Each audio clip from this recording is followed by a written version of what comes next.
और गाजा पर ओआईसी का शिखर सम्मेलन बुलाने की जा रही है मांग, जहां ईरानी राष्ट्रपति इब्राहिम रईसी ने यह मांग की है। राष्ट्रपति के स्तर पर शिखर सम्मेलन बुलाने की मांग।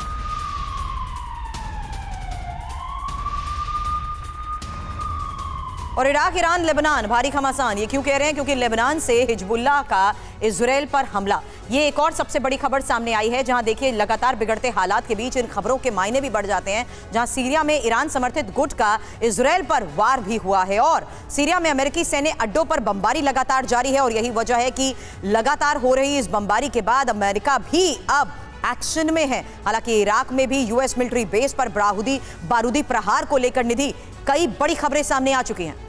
बिल्कुल। और निनाद जी, मैं आपके पास आ रही हूँ। ये जो गठजोड़ है ईरान, इराक, लेबनान और जो मिलिशिया गुट हैं, वो एक तरह से इजराइल पर बहुत हावी होने की कोशिश कर सकते हैं। अभी इजराइल की तैयारियों को आप कैसे देखते हैं? क्या लगता है आपको कि किस मोर्चे पर जो सेकेंड लेवल है वो पहुंचेगा?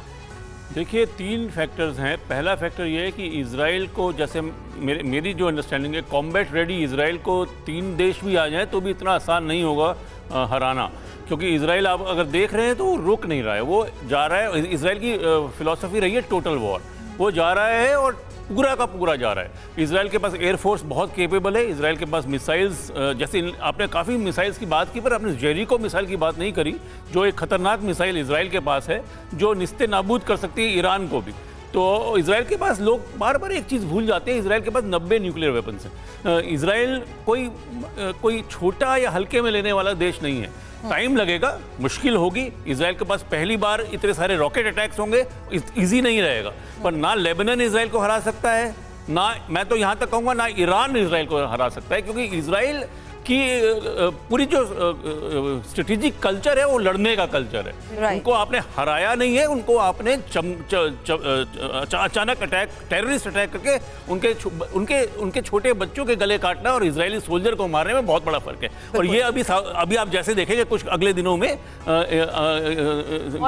आपको समझ आएगा कि इजराइल की शक्ति क्या है, इजराइल लड़ता कैसे है। और उसके पीछे अमेरिका का युद्धपोत का बेड़ा भी पकड़ा हुआ है। तो इतना आसान नहीं होता। अगर आप ईरान के लीडर हैं, वैसे भी आपकी इकोनॉमी की हालत खराब है, तो इतना आसान नहीं होता। भी निनाद, बात करने से पहले कुछ और तस्वीरें, क्योंकि आप कह रहे हैं इजरायली शक्ति की, आप बात कर रहे हैं इजरायली फोर्स के एक्शन की, क्या यही वजह है कि लगातार तस्वीरें जारी कर भी बड़े दावे किए जा रहे हैं? क्योंकि जेनिन में इजरायली फोर्स का एक्शन एक बार फिर नजर आया, जहां बुलडोजर से अल कौस शिविर का गेट ही ध्वस्त कर दिया गया है। तो ये जो पोस्चरिंग और ये जो पोजिशनिंग की जा रही है, उसमें इजरायली फोर्स के लगातार एक्शन हो रहे हैं, वो जाहिर सी बात है बड़ा नुकसान पहुंचा रहे हैं। इसलिए ये तमाम बड़ी खबरें भी अब जेनिन से सामने आ रही हैं, जहां पर रात भर हुई बख्तरबंद गाड़ियों की पोजीशनिंग को लेकर भी बड़ी खबर दिखाई। लेकिन अब एक और तस्वीर, जहां बुलडोजर से अल कौस शिविर का गेट ही ध्वस्त कर दिया गया।